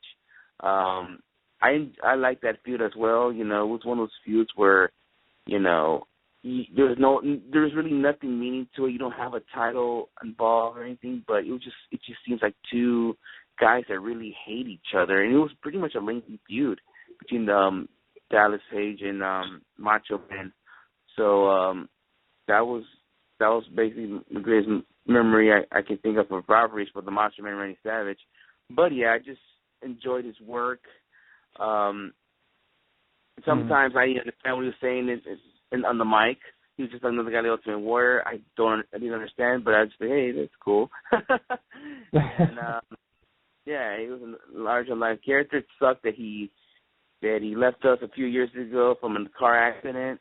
So now I'm planning to go to the Hall of Fame just to check out his introduction. And and they also announced today that Hulk Hogan will be the one that is going to induct him. But, to me, when I heard that, that kind of scratched my head that, it's like, Hulk Hogan and Macho Man had beef at one point. I don't know if the Macho Man was still alive today, will they get along like how Hogan and Warrior did? I have no idea, So, to me, if I had to choose someone to induct them, will be Ricky Steamboat, because that great match they had at WrestleMania 3. And I'm sure they had a lot of respect for each other. I would have had the Warrior, but, so unfortunately the Ultimate Warrior passed away as well. So, and maybe even DDP. But I don't know. Hulk Hogan, it's a little head scratcher for me, but at the same time I can understand why, because the rivalry they had, and they were a team, the Mega Powers. So, Macho Man is in, and I don't know if you guys saw my tweet earlier that I'm happy the Macho Man got in the Hall of Fame. WWE, put in Demolition next, please. Yeah,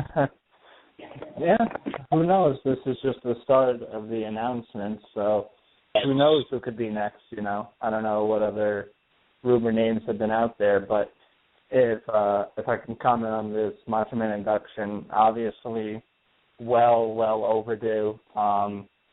I consider Randy Savage the perfect wrestler because he had it all.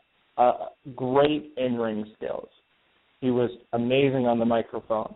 He oozed charisma. I mean, this is what professional wrestling was. He had, the glittery robe that he came out on, the sunglasses, the everything about Randy Savage just epitomized professional wrestling.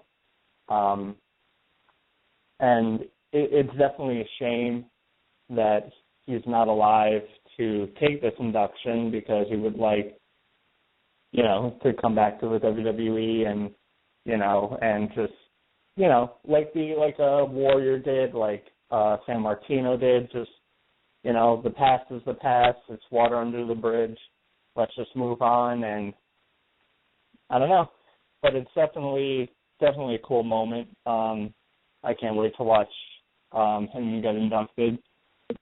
And yeah, Randy Savage, one of the best ever. If Randy Savage is not in your top 5 of all time, then there's something wrong with you. Yeah, I want to comment about something. When you said it's funny that he was still alive, it's funny, before he passed away, it seems like he was already in WWE's good graces, because I remember he did a little commercial for them about his action figure. He did that before he passed away. Yeah. And I believe he was doing some kind of promotion work with the WWE before he passed away. And, yeah, I mean, if he was still alive today, I'm sure he would have gone in and probably said some good graces of WWE and all this stuff. I mean, I don't think he has nothing against him. Man, fuck the rumor supposedly he fucked a young Stephanie McMahon. I don't know if that's true or not, but yeah, I mean, it's no matter what, he was still alive. He should be honored, and he should. Yeah, he probably would have been in there, and he probably would have chose his brother to induct him if he was still alive. Yeah, I would think so. And once again, just an absolute wrestling legend.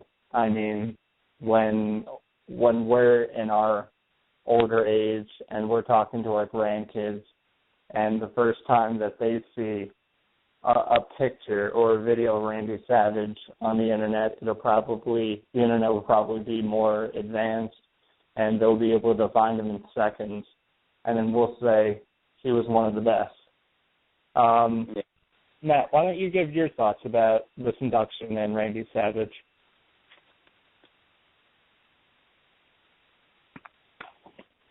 Matt, you there? All right. For some reason, we lost Mr. Matthew Grant there, but hopefully we'll get him back on. And yeah, Macho Man's going in. Hopefully they'll announce the names pretty soon, and then yeah, we'll see what happens. Hopefully, and I think the next name that I would like to see is Rick Rude. I think Rick Rude absolutely freaking deserves to be in Hall of Fame. Once again, another guy that I believe epitomizes what pro wrestling is. He had the look, the in-ring skill, the charisma, just the total package. I think he should have been a world champion. I'd also like to see, I don't know, it won't happen this year, but now with Randy Savage being inducted, I think Owen Hart needs to be inducted. Like I said, the next name that just needs to be crossed off the list of guys that need to be in the Hall of Fame. But yeah, that's just a couple of names that float off the top of my head. Davey Boy Smith, I think, is another one. I think those 4 guys need to be inducted within the next couple of years, and they're all big names. You know what? Do them in 1 year. You know those names you just mentioned? They're all dead. Rick Rude, Owen Hart, and that's the scary and sad part about it is that, these guys were all great. It's not just for the fact that they're deceased. It's the fact that they all were different and they all were legends in their own right. Yeah. You know? Yeah. But you know what? At our next show we should talk about, like, in our opinion, who should be in the Hall of Fame. I mean, there's a lot of things, like, you know, what tag team should get in, what other senior wrestlers that are still alive today should go in, or stables. I mean, that's something we should talk about our next show, you know. I mean, I think we could do a whole show talking about who and why this person or that team, that stable, that chick, why it should be in the Hall of Fame. Mm-hmm. But, yeah, I mean, we could do that in probably our next show. Yeah, I'm trying to remember if anything else happened in Raw. Nothing much, really. The Dean Ambrose thing. I'm gonna shit on another thing about Raw, and it's the commentators. Obviously, WWE is trying to build up the Ascension as this dominant tag team. Why in the fuck is JBL, who is a heel commentator, sitting on a heel team? I mean, it blows my mind how WWE is trying to build them up, and yet the announce team is shitting on them and is breaking them down. I mean, that Follow Man that they did tonight looked awesome, mainly because of the jobber who was selling it, but that's the thing you need. And it takes away from the Ascension looking like this dominant team. You know, they talked about, you know, the Road Warriors and Powers of Pain and Demolition, and now it's the Ascension, you know, forget all of them. Okay, but you need the commentators to build you up as this scary, dominant force, not shitting on you. That just it annoys the fuck out of me. You know what, like I said earlier when we had on Thornstowe, they're putting a lot of pressure on these guys. You know, you mentioning you're better than them and all this shit, and you're almost making them comparing to them, but the problem is you don't have a great tag division to make them feel that, okay, we could do this.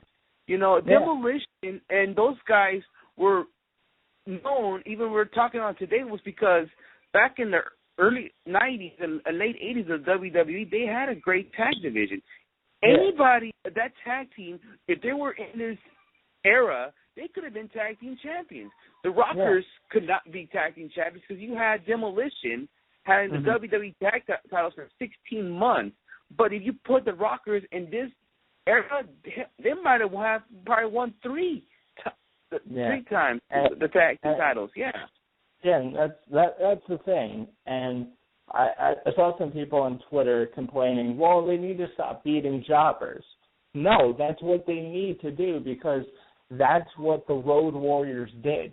That's what Demolition did. That's what all the great tag teams did to lead up to the big tag team feuds, was kick the shit out of jobbers. That is the point of jobbers, is to make the guys that whatever company they're in that they're pushing look dominant, not look weak. It just blows my mind how they're trying to build this team up, but yet they're shitting on them at the same time. It's ridiculous, you know. And I'm not a big Ascension fan. I just like to see any new tag team, something new, something fresh, and putting the face paint on them, not a smart idea. Putting the shoulder pads on them, not a smart idea. What they should, I don't mind that they do the whole thing with the Road Warriors and the Powers of Pain and all that, but if you're going to do that, you have to make them look really strong.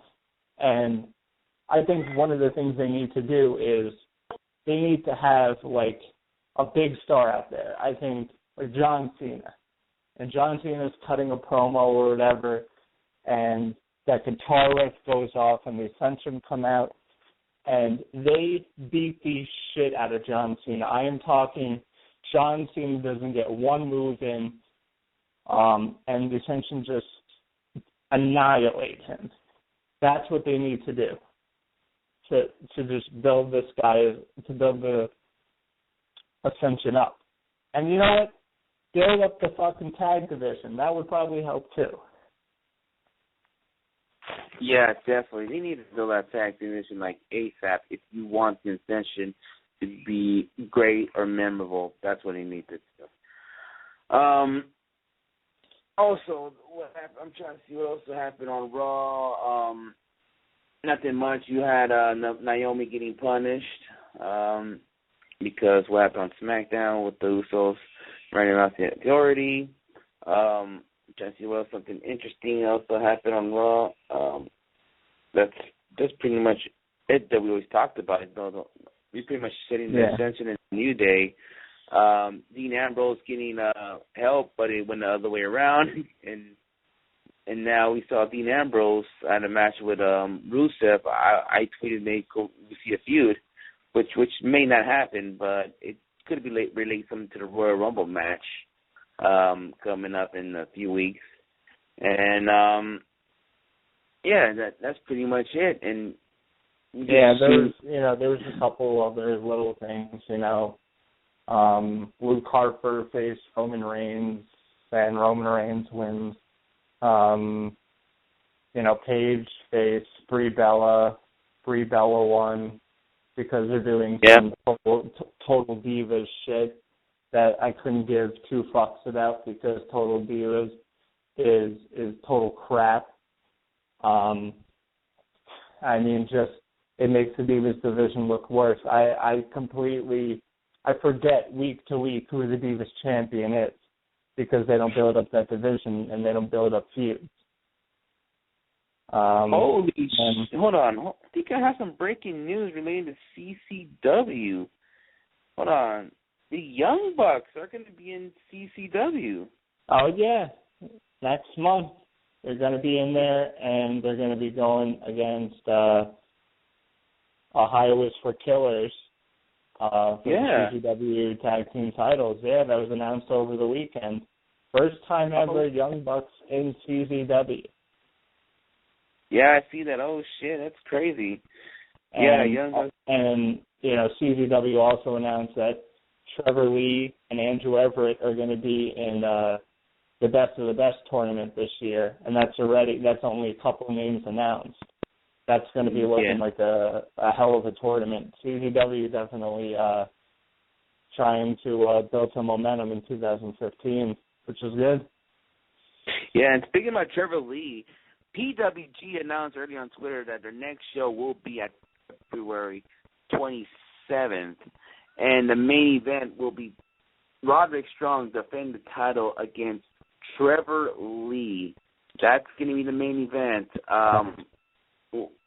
We'll see. We'll see a new champ already. That's going to be very interesting, and then we'll see what Roderick Strong and Trevor Lee will do. I'll probably go more into this as we get closer to the next PWG show, but I think that Trevor Lee's not going to win the title, I don't believe, and I'll probably say it again, like I said, when we talk more about PWG, but I feel like he is going to look really strong in this match. I feel like he is going to get so close, and then Roddy, with his shitty little boots, pulls out the sneaky heel victory. And that Trevor Lee now he has to chase the title. That's what's going to lead to him winning the title. Because PWG obviously sees a lot in Trevor Lee, and they want him as the guy in the company. And he's a guy, like we said countless of times, he was pretty much unknown until he came into PWG, and now he's rising to stardom really quick. And PWG wants to take advantage of that and say, well, that was our guy. We kind of brought him in first. And I think he's going to win the title eventually, but I don't think in the next show. But I think it's going to be a damn good match between Roddy and Trevor Lee. Yeah, definitely. All right, we're on 5 minutes left on the show. I think we should give out our plugs as of right now. You guys could follow me. I guess it's for me to come back then, eh? Oh, Mr. Matthew Grant's back. My shitty connection. Hey, I have shitty connection too. Mine's is worse than yours, I bet. But anyways, all right. You guys can follow me at Sinister632 on Twitter. Follow Wrestling Heads. Check out our website, WrestlingHeads.com. And I want to make a little announcement at WrestlingHeads.com. I will be back blogging. I got a tablet now, which makes me, makes it more easier for me with the shitty internet connection I'm living right now. But, yeah, I'm going to be back blogging this week. I'm probably doing my classic match of the week. I know a listener named Greg likes my stuff, and he's very excited. So, yeah, I'll be back doing some WrestlingHeads.com work finally. And, and follow me on Twitter, Senator632, and you'll feel my work, you can say. And also follow me on Instagram as well. And fuck it, just follow me there as well, and follow Wrestling Heads on there too. And support us too, Pro Wrestling Tees/Wrestling Heads. And I'll let the other guys give out their plugs. Go for it, man. Yep, make sure to follow me on Twitter @ToTweetMe. That's my main social media account. Follow me there. I'll follow you back. That's where I talk all my wrestling. But make sure to also follow the other host of Wrestling Heads Radio, Skits, @WHSkits. Shout out to Skits, by the way. He couldn't be here tonight, but he'll be back soon. He'll be back. But make sure you give him a follow. And make sure to follow the Elite Podcast Network @ElitePodcastNet on Twitter. Check out all the other guys on the Elite Podcast Network, Weekly Wrestling Podcast, Indie Power Rankings, Uncle Mike and Tom Show, Eyes on the Ring, and Beyond the 3 Count. So far, 2015 on the Elite Podcast Network has been awesome. It's just going to get better. Couldn't agree more, guys. Couldn't agree more. You can follow Skits' Shitty Mike as well, @Skits' Oh! Man. We need to make that official. We need to get that verified. Yes, I agree. I 100% agree. But seriously, you can follow the Weekly Wrestling Podcast @WeeklyWPodcast. Tomorrow, the Indie Power Rankings Live will be right here on the Elite Podcast Network. We have Devin Moore and Corporal Robinson on. Beyond the 3 Count's going to be on Wednesday, and they're going to have Josh Alexander as their guest. I know you guys are going to be back on here Friday. I'm not sure what you guys... Actually, I know you guys are going to be talking about the Hall of Fame and what you guys' predictions are, and plus a lot more. And then Eyes on the Ring is going to be back on here Sunday, and we'll be at shows this weekend as well. We talked about it earlier, Alpha One Wrestling. And Pro Wrestling has Eclipse as well in Oshawa. Give them a follow, give them a check out. And I'm done with plugs. We got a few seconds left here, so take it away, Oscar. Yeah, you know what? Anybody listening, if you're going to be at Lucha Underground, say what's up to me and Skits. We'll be there, and we'll conversate you about wrestling. We'll be at the tapings of Lucha Underground. And another thing, subscribe us on YouTube at Wrestling Heads, wrestling.com/WrestlingHeads. Just subscribe us on there. And Mr. Matthew Grant forgot, ProWrestlingTees.com/WrestlingHeads and ProWrestlingTees.com/Weekly Wrestling Podcast. A lot of great shirts out there. There's going to be more to come in 2015. Go get yourself a shirt. Check out ProWrestlingTees.com. All right. And I guess until Friday, we'll be back on. Hold on. Can we make up for Skits' mistake on Friday and air Cedric Alexander's Alpha One promo right now? Can we do that? Oh, God. Let's do it. Let's go for it. All right. You guys have a good one. Later. Ladies and gentlemen, boys and girls, children of all ages, it is almost that time where Alpha One Wrestling presents Matt Rats And on the main event for the card that night, you found myself, Cedric Alexander, in a triple threat match against Brett Banks and Josh Alexander. Not related at all. But anyway, back to the point. It will be one of the biggest main events in the company's history. 3 men with 3 entirely different goals walk in for one prize. Brett Banks, he's trying to prove and solidify his oppression.